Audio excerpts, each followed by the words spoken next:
भूतिया हवेली की कहानी। चलिए दोस्तों, आज की कहानी शुरू करते हैं। गांव के किनारे एक पुरानी और वीरान हवेली थी जिसे लोग भूतिया हवेली के नाम से जानते थे। कहते थे कि उस हवेली में रात के समय अजीब अजीब आवाज़ें आती थी और कई लोगों ने वहां पर किसी साये को घूमते हुए देखा था। हवेली के बारे में एक कहानी मशहूर थी कि वहाँ कभी एक अमीर जमींदार रहता था, लेकिन उसकी अचानक मौत के बाद हवेली खाली हो गई थी। गांव वाले कहते थे कि जमींदार की आत्मा वहाँ अब भी भटकती है क्योंकि उसे अपने खजाने की चिंता है। रहस्यमय घटना। एक दिन गांव के 4 दोस्त रोहन, समीर, पायल और नेहा भूतिया हवेली का रहस्य जानने का फैसला करते हैं। वे सभी साहसी थे और वह डर पर विश्वास नहीं करते थे। आधी रात को टॉर्च मोबाइल लेकर वे हवेली के बाहर पहुंचते हैं। वहां का वातावरण ठंडा और डरावना था। हवेली के अंदर घुसते ही उनके कदम अपने आप धीमे हो गए। दीवारों पर धूल और मकड़ियों के जाले थे। छत पे लटकती लकड़ियां और टूटे फूटे फर्नीचर का डरावना माहौल बना हुआ था। तभी उन्हें हल्की सी आवाज़ सुनाई दी, जैसे कोई रो रहा हो। नेहा डरकर रोहन का हाथ पकड़ लेती है। रोहन कहता है, ये सब हमारा वहम हो सकता है, चलो अंदर चलते हैं।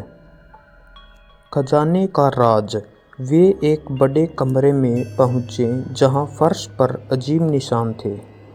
समीर ने मजाक में कहा, शायद खजाने का नक्शा हो। अचानक एक तेज झोंका आया और दरवाज़ा अपने आप बंद हो गया। चारों डर गए लेकिन साहस जुटाकर कमरे की जांच करने लगे।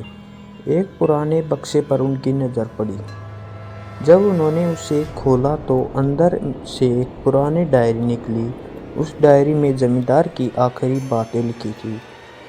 उसने अपनी मौत से पहले अपनी सारी संपत्ति हवेली में छुपा दी थी और लिखा था कि उसकी आत्मा तब तक मुक्त नहीं होगी जब तक यह खजाना सही हाथों में ना जाएगा।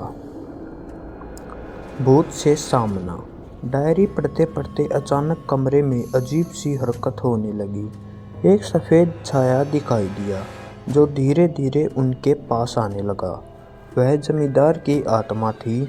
चारों डर के मारे कांपने लगे, लेकिन आत्मा ने उन्हें नुकसान नहीं पहुंचाया। जमींदार की आत्मा ने संकेत दिया कि खजाना हवेली के पीछे एक पुराने कुएं के नीचे छुपा हुआ है।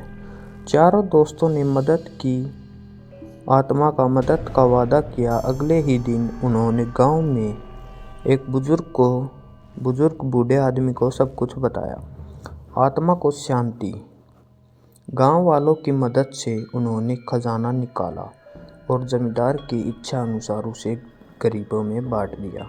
इसके बाद हवेली में भूतिया घटनाएं बंद हो गई। गांव वालों का मानना था कि जमींदार की आत्मा को अब शांति मिल गई थी। तो मोरल ऑफ द स्टोरी यह है कि यह घटना गांव में एक मिसाल बन गई कि साहस और समझदारी से हर डर को हराया जा सकता है। धन्यवाद। ये कहानी आपको पसंद आई हो तो वीडियो को लाइक करना, अपने दोस्तों को शेयर करना। अगली कहानी किस टॉपिक पर बनाए ये कमेंट में ज़रूर बताना और चैनल को सब्सक्राइब करें ऐसी ही मज़ेदार कहानी सुनने के लिए। धन्यवाद दोस्तों।